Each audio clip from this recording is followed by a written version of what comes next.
Board 2026 physics વિષયની અંદર most IMP પ્રશ્ન પૂછાઈ શકે તેવા તમને સ્ક્રીન પર દેખાતા હશે, જેના રિલેટેડ આપણે યુટ્યુબની અંદર વિડીયોઝ અવેલેબલ છે. તમે નીચે આપેલી લિંક પરથી તમે એ વિડીયોને જોઈ શકો છો. Hi, I am Mihir, your physics teacher. Let's get started. તો આ જે પ્રશ્ન છે એ કંઈક 2 માર્ક્સમાં પૂછાઈ શકે તેવો સારો એવો પ્રશ્ન છે. તો વિદ્યુત ડાયપોલ કોને કહે છે? તો પહેલા એની રચના દોરીને જોઈ લઈએ.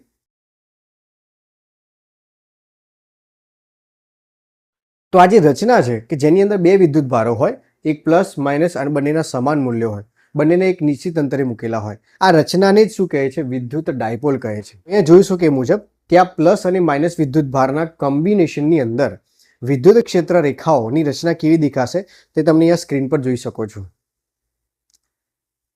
તો આને જ કહેવાશે વિદ્યુત ડાયપોલ. તો આપણે એની વ્યાખ્યા લખીએ કે આ મુજબ.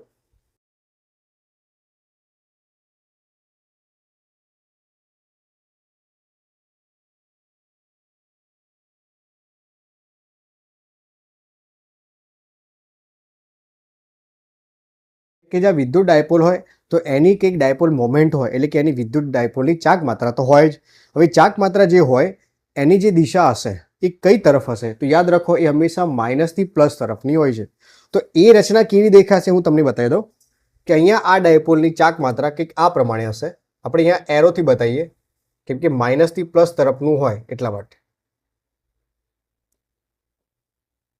ઓકે, તો આ હશે આપણી વિદ્યુત ડાયપોલ અને એની ચાક માત્રા માઇનસથી પ્લસ તરફ કંઈક આ પ્રમાણે દેખાશે.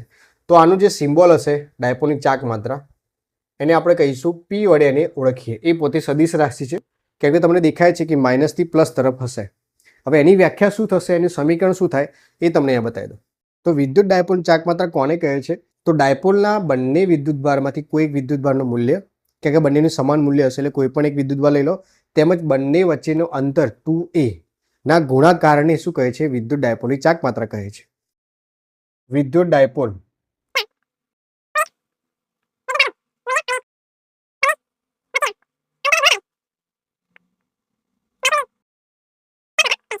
બોલો, ક્લિયર છે?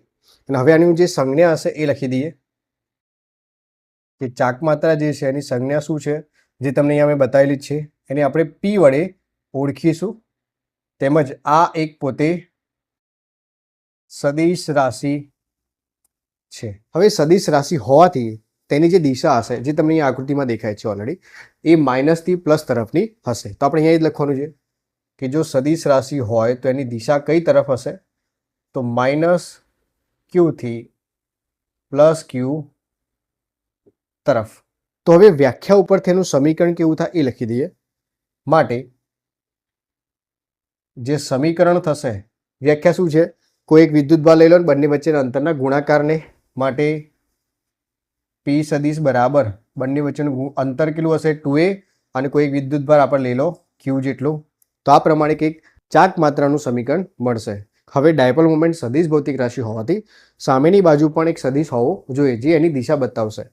q એટલે વિદ્યુત ભાર પોતે અદિશ રાશિ હોવાથી તેમની વચ્ચેનું જે અંતર છે એને આપણે સદિશ તરીકે લઈ શકીએ.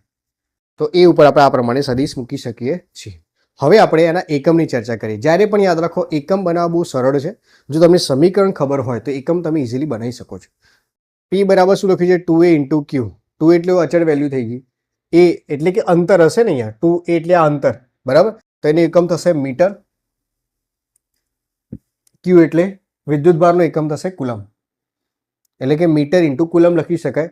અથવા તો આને આપણે આ પ્રમાણે બી લખીએ છીએ કે કુલમ ઇન્ટુ મીટર. એકમ આપણને ખબર પડી ગઈ. તો એનું પારિમાણિક સમીકરણ પણ આપણે બનાવવું બહુ સરળ થઈ જાય. તો પારિમાણિક સમીકરણ અહીં લખી દઉં છું. મીટર એમનું પારિમાણિક થશે L1 અને જે અહીંયા કુલમ લખ્યું છે એનું પારિમાણિક થશે A1 T1. તો સ્ક્રીનશોટ લઈ શકો છો.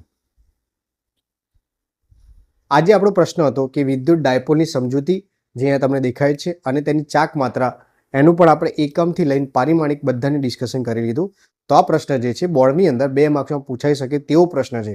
તો આ જ પ્રકારે આપણી આ ચેનલ જે છે એની અંદર આવા જ વિડીયો અવેલેબલ છે કે જે તમને બોર્ડ 2026ની અંદર જરૂરથી હેલ્પ કરશે. તો વિડીયો ગમ્યો હોય તો જરૂરથી લાઇક, શેર અને કોમેન્ટ, અને આપણી ચેનલને સબસ્ક્રાઇબ કરી લેજો અને બેલ આઇકોન દબાવજો જેથી તમે નવી અપડેટને મિસ ના કરી શકો. તો સી યુ નેક્સ્ટ ટાઈમ.